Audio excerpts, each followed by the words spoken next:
Syarat untuk memimpin dibutuhkan kelemah lembutan. Kalau Anda tidak bisa lemah lembut, jangan jadi pemimpin. Kalau Anda tidak bisa lemah lembut, jangan jadi kepala rumah tangga. Karena untuk menjadi pemimpin atau kepala rumah tangga dibutuhkan kesabaran tingkat tinggi. Anda mesti tahu, 1 detik Anda menyimpan kebencian, 1 detik Anda kehilangan sukacita. 1 jam Anda menyimpan pahit, 1 jam Anda kehilangan sukacita. 1 tahun Anda menyimpan kebencian, 1 tahun Anda kehilangan damai sejahtera. Jadi kebahagiaan tidak ditentukan dari paras yang elok, follower yang banyak, harta yang besar. Tapi kebahagiaan ditentukan ketika kita mampu lemah lembut.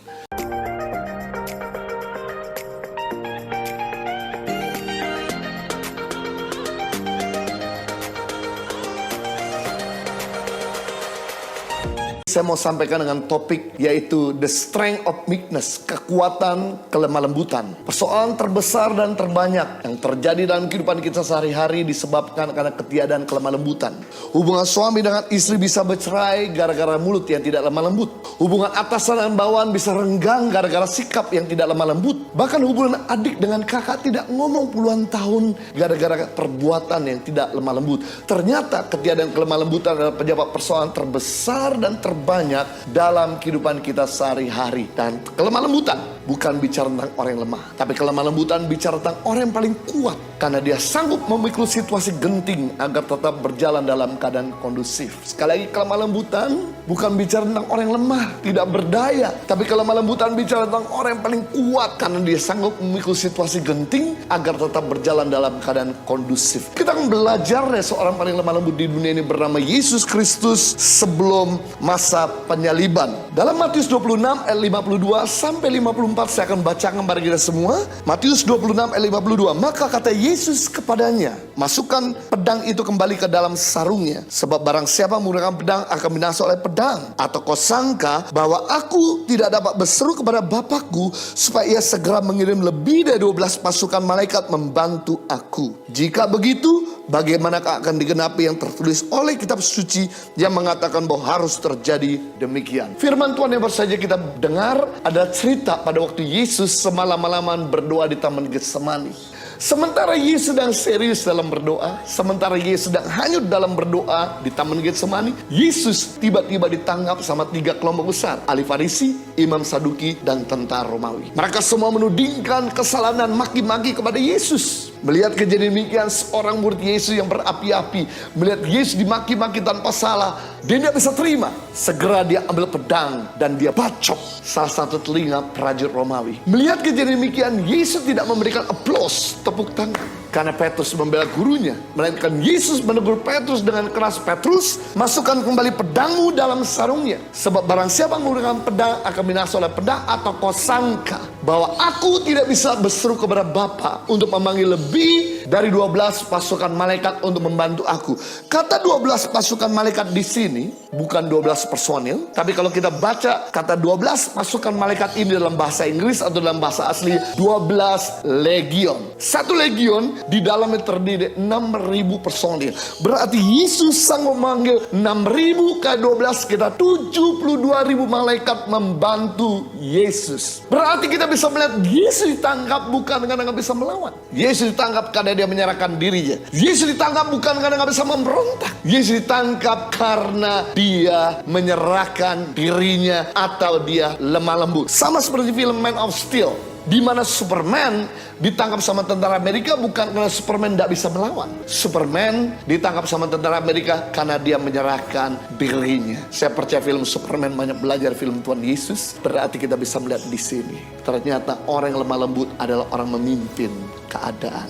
Orang yang tidak lemah lembut adalah orang yang dipimpin oleh keadaan. Orang yang lemah lembut adalah orang memimpin suasana. Sedangkan orang yang tidak lemah lembut adalah orang yang dipimpin oleh suasana. If you want to be a great leader, kalau Anda pengen jadi pemimpin sejati, pemimpin yang besar, Anda mesti lemah lembut. Itu sebabnya saya senang kata pria. Dalam bahasa Inggris artinya gentleman. Gentleman berasal dari 2 akar kata, gentle and man, pria yang lembut. Karena pria diciptakan oleh Tuhan menjadi pemimpin atas keluarganya. Pria diciptakan oleh Tuhan menjadi pemimpin atas istri dan anak-anaknya. Ternyata syarat untuk memimpin dibutuhkan kelemah lembutan. Kalau Anda tidak bisa lemah lembut, jangan jadi pemimpin. Kalau Anda tidak bisa lemah lembut, jangan jadi kepala rumah tangga. Karena untuk menjadi pemimpin atau kepala rumah tangga dibutuhkan kesabaran tingkat tinggi. Mari kita lihat keuntungan daripada orang lemah lembut. Matius pasal 5 ayat 5. Berbahagialah orang yang lemah lembut karena mereka akan memiliki bumi. Kata berbahagia di sini dalam bahasa aslinya atau dalam bahasa Yunani artinya makario. Yang artinya adalah kebahagiaan begitu langgeng. Kebahagiaan yang begitu besar yang dimiliki oleh pembesar-pembesar, oleh raja-raja dan ratu-ratu. Rupanya kata berbahagia di sini bukan ditentukan dari jabatan. Kata bahagia di sini bukan ditentukan dari popularitas. Kata bahagia di sini yang Yesus maksudkan bukan ditentukan dari follower yang banyak ataupun dari paras yang elok, tapi kata bahagia di sini ditentukan dari kelemah lembutan. Jangan pernah berpikir ketika kita menang pertengkaran kepada keluarga kita di rumah membuat kita bahagia. Jangan pernah kita berpikir ketika kita menang pertengkaran kepada saudara kandung kita membuat kita bahagia. Anda mesti tahu, 1 detik Anda menyimpan kebencian, 1 detik Anda kehilangan sukacita.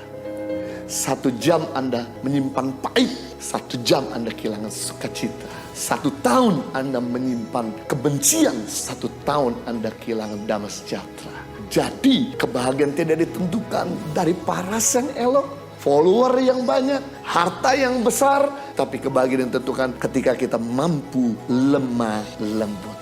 Dan dikatakan orang yang lemah lembut akan memiliki bumi, memiliki aset, memiliki segala-galanya. Biasa menurut ukuran dunia orang diktator yang memiliki aset. Biasa menurut ukuran dunia orang yang punya pangkat yang memiliki harta. Biasa menurut ukuran dunia orang yang punya posisi, orang yang banyak harta yang memiliki segala-galanya. Ternyata tidak demikian menurut firman Tuhan Matius 5:5. Justru orang lemah lembutlah yang memiliki segala-galanya. Coba bayangkan kalau Anda nggak lemah lembut, posisimu tidak aman, asetmu tidak aman, masa depanmu tidak aman. Justru yang membuat keluarga kita aman, aset kita aman, masa depan kita aman adalah kelemah lembutan.